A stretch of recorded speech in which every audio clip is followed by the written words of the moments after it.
CM का paper leak पर निशाना। कहा अभी केवल नकल करने वाले पकड़े हैं, बड़े सौदागर तो है बाकी।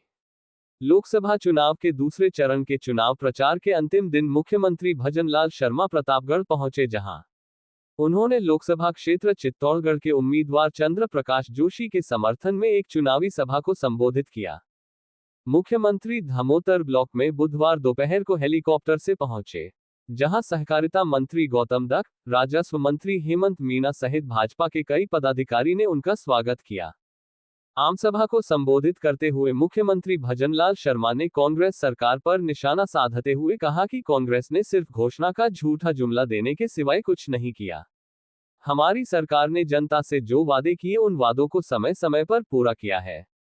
पेपर लीक के मामले में मुख्यमंत्री ने कहा कि अभी तो सिर्फ नकल करने वाले पकड़े हैं, कुछ बड़े लोग और सौदागरों को पकड़ना बाकी है। उन्हें जल्द ही पकड़कर जेल भेजेंगे। पेपर लीक को लेकर हमने एसआईटी का गठन किया है, अभी तक 97 लोगों को गिरफ्तार किया है। उन्होंने कहा कि 2014 से पहले की स्थिति आप देखिए।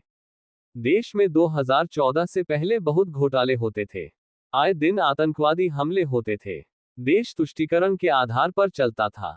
जिस तरह से राजनीतिक पार्टियों का जनता से भरोसा उठ गया था, सोचते थे कि आखिर क्या किया जाए। लेकिन आपने देखा होगा 2014 के बाद प्रधानमंत्री नरेंद्र मोदी ने देश में परिवर्तन लाने का काम किया। कांग्रेस ने कभी भी देश के गरीबों के बारे में नहीं सोचा।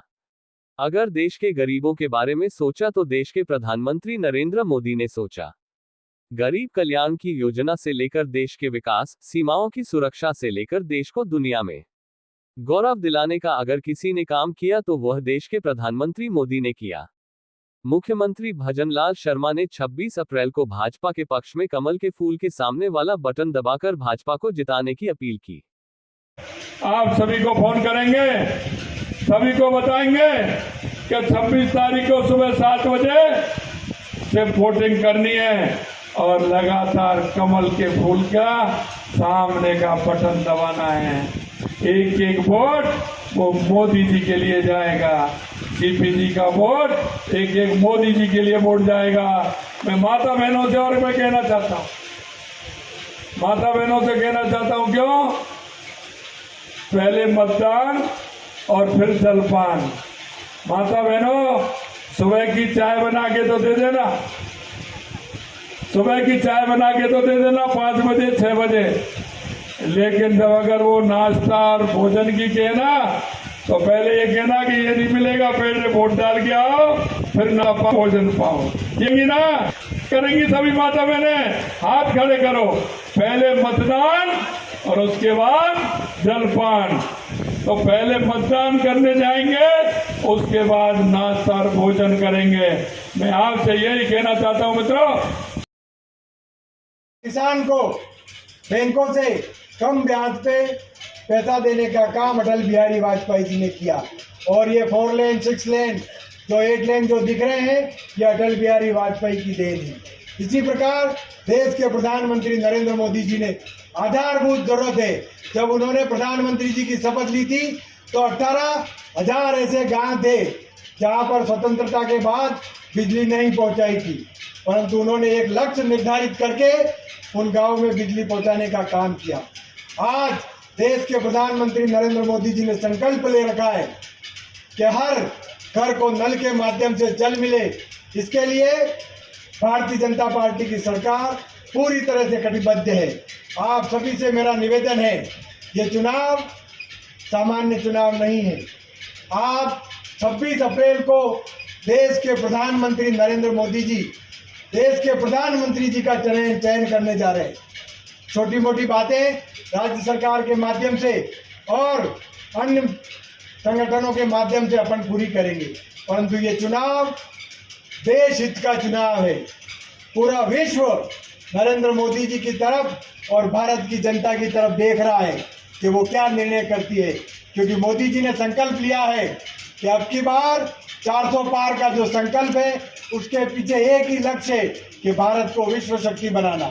आप सभी से मेरा निवेदन है कि मजबूती से लगे, एक एक बूथ पे भारतीय जनता पार्टी का पक्ष का मतदान ईवीएम मशीन तक पहुंचकर देश के प्रधानमंत्री नरेंद्र मोदी जी के पक्ष में पड़े और जो निमित्त मात्र हैं अपने सांसद 10 साल से निरंतर जो यहाँ सांसद रहे हैं और आने वाले सहयोग नहीं, उनका वेतन किसी ने नहीं बढ़ाया। हमने 15% उनका वेतन बढ़ाने का काम भी हमारी सरकार ने किया है। यही नहीं मेरे भाई और बहनों, हमने लगातार, आपने देखा होगा कि डीजल पेट्रोल की कितनी स्थिति थी। हमसे कहते थे डीजल पेट्रोल का क्या करेंगे, हमने कहा कम करेंगे। कांग्रेस की सरकार ने असंतुलन कर रखा था। गंगानगर में कुछ भाव था, बीकानेर में कुछ था, जोधपुर में कुछ था, उदयपुर में कुछ था, चित्तौड़ में कुछ था। हमने उसको भी संतुलन करने का काम किया है और 3.5 रुपए से 7.5 रुपए हमने पेट्रोल में कम किया है और 3.5 रुपए से 5.5 रुपए हमने डीजल में कम किया है। हमने आपसे वायदा किया, हमने ये भी कम करने का काम हमारी सरकार ने किया है। मित्रों, मैं आपसे कहना चाहता हूं, हमारी सरकार ने जो आपसे वायदे किए थे वो वायदे भी हमने पूरे किए। ये पानी को लेकर के ऐसी सरकार थी जिसने जल जीवन मिशन में देश के यशस्वी प्रधानमंत्री नरेंद्र मोदी जी नल से जल देने का काम कर रहे हैं और कांग्रेस की सरकार ने पैसा दिल्ली से आया, काम तो नहीं किया, लेकिन उसमें घोटाला जरूर किया। उसमें घोटाला करने का काम किया और हमारे जल मिशन को रोकने का काम किया। मुझे पता है इस चित्तौड़ में सबसे बड़ी, आपकी 2 विधानसभाओं में सबसे बड़ी दिक्कत है तो वो पानी की दिक्कत है, पानी की दिक्कत है। हमारी माता बहनों को भी दिक्कत है। मैं आपको विश्वास दिलाना चाहता हूं, आने वाले समय में नल से हर घर जल मिलेगा, हर घर जल मिलेगा, ये मैं आपको विश्वास दिलाना किया। मित्रों, मैं कहना चाहता हूं, आप देख सकते हैं देश के अंदर आए दिन जिस तरह के आतंकवादी हमले होते थे, आतंकवादी आते थे, देश में कहीं ना कहीं बम फोड़ के चले जाते थे, कहीं ना कहीं बस स्टैंड, रेलवे स्टेशन, भीड़ वाले इलाके में, यहाँ तक कि हमारे सैनिक जो सीमा पर रहते थे उनके सिर काट करके भी ले जाते थे। कांग्रेस की ऐसी सरकार थी जो उन्होंने सैनिकों के भी हाथ बांध रखे थे। अब कोई आ रहा है क्या? कहीं आतंकी हमला हो रहा है क्या? किसी की हिम्मत पड़ रही है क्या? कोई आंख उठा के देखने वाला है क्या? अगर एक बार उन्होंने आंख उठा करके देखा था तो एक बार उनको इलाज किया कि नहीं किया? अंदर घुस के मारा कि नहीं मारा? देश के यशस्वी प्रधानमंत्री नरेंद्र मोदी जी ने कहा कि सेना के हाथ खुले हुए हैं। उधर से अगर एक गोली आती है तो इधर से भी एक बड़ा वाला गोला जाना चाहिए। ईंट का जवाब पत्थर से देना चाहिए। ये देश के यशस्वी प्रधानमंत्री नरेंद्र मोदी जी। मैं आपसे